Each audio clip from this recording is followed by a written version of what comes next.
Hello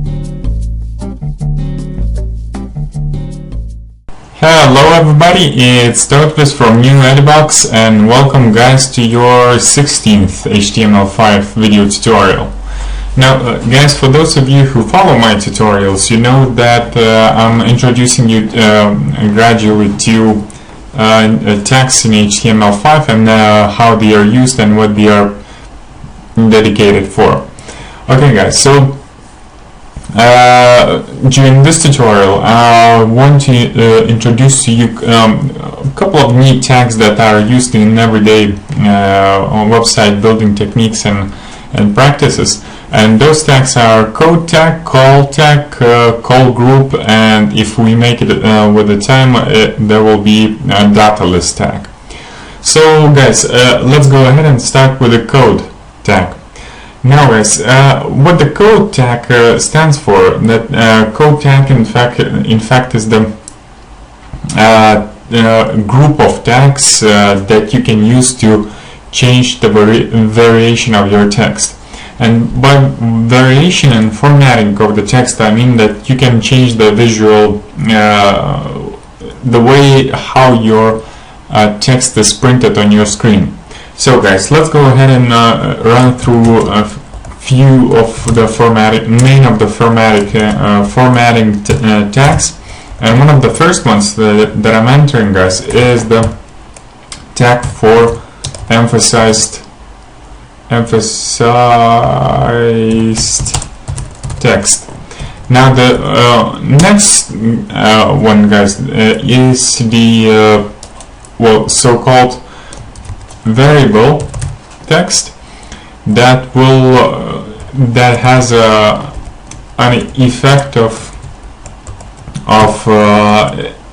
italicizing a text. So let's enter it a variable.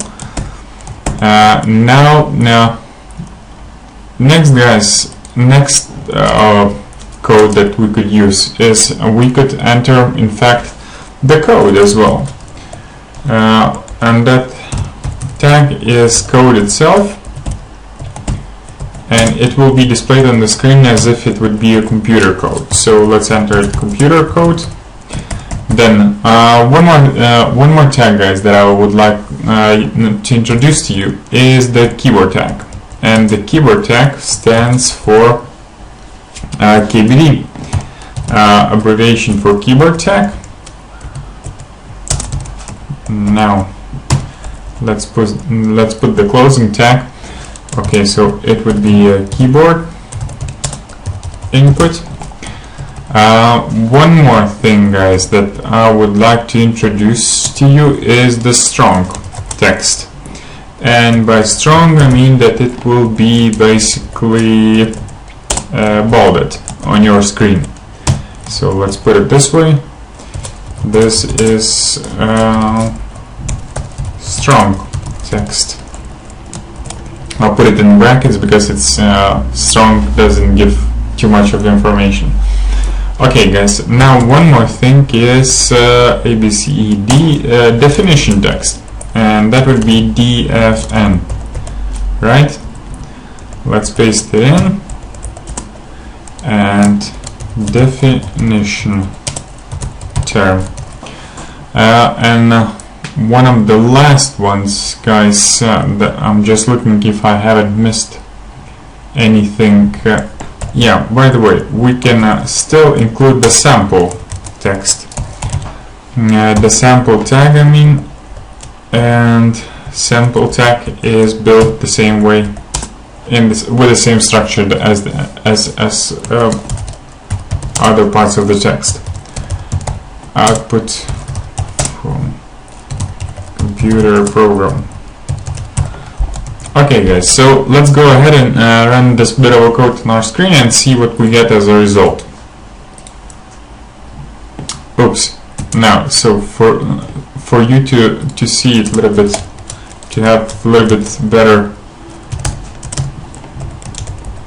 arrangement on the screen, let's put the line breaks so our code would be displayed properly.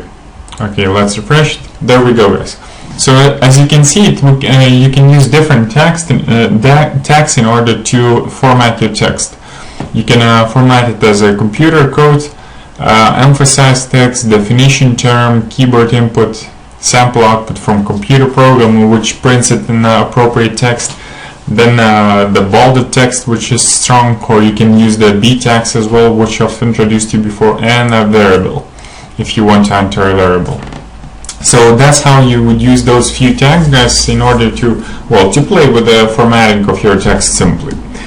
Okay, guys, now that we have done that, I want to introduce you to one more tag during this tutorial, and that tag is COL tag, col tag. Now, guys, what the col tag does, the col tag specifies column properties for each column with a col group element. So in fact, now, guys, I'm gonna introduce you to a couple more tags, and those tags will be col and col group at the same time. So let's go ahead, guys, and build a simple table, just like we did in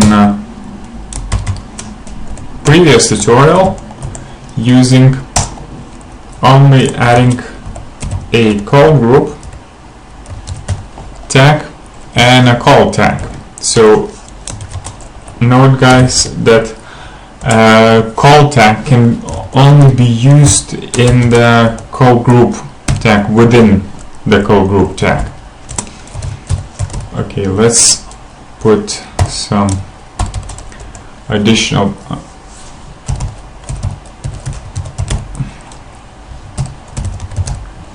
properties. Okay, I'm choosing green this time. Okay, as you can see, guys, the col tag is the single tag which has the closing sign inside of it. Okay, now the next thing, follow my lead, guys, and you will see the result quite soon. And how does it look like? What will it look like? Okay, and now we should close the col group. Okay, guys, now what I want to build, I want to build a simple table rows. Okay, now I will need a couple of headings, th. Alright, let's put the closing part, and I'm gonna have 3 of those, please. Okay, so now standard title, and then a price. Let's put it this way. And I'm just gonna build another row, and let's just copy the first one, and then we will change the contents in the table data. Now let's change it. Oh Jesus Christ! Let's change it into table data. There, and there. And now table data 9100, and title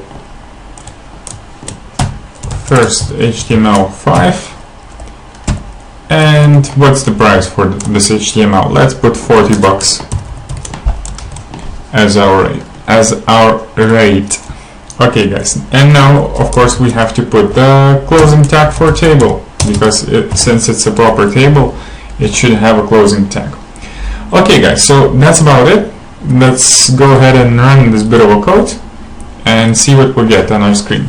So there you go, guys. As you can see, all of the lines that have been included in our col group and in col spans, they are inheriting the style, colors, and all the definitions that we defined in the call tag, inside of the call tag. So basically, guys,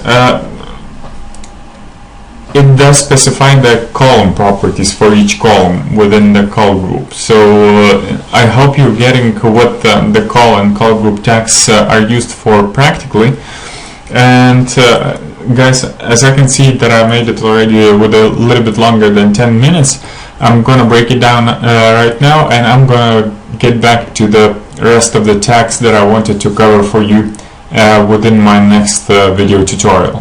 So hit the subscribe button, hit the like button if you like the video, and now we'll see you guys in the next tutorial.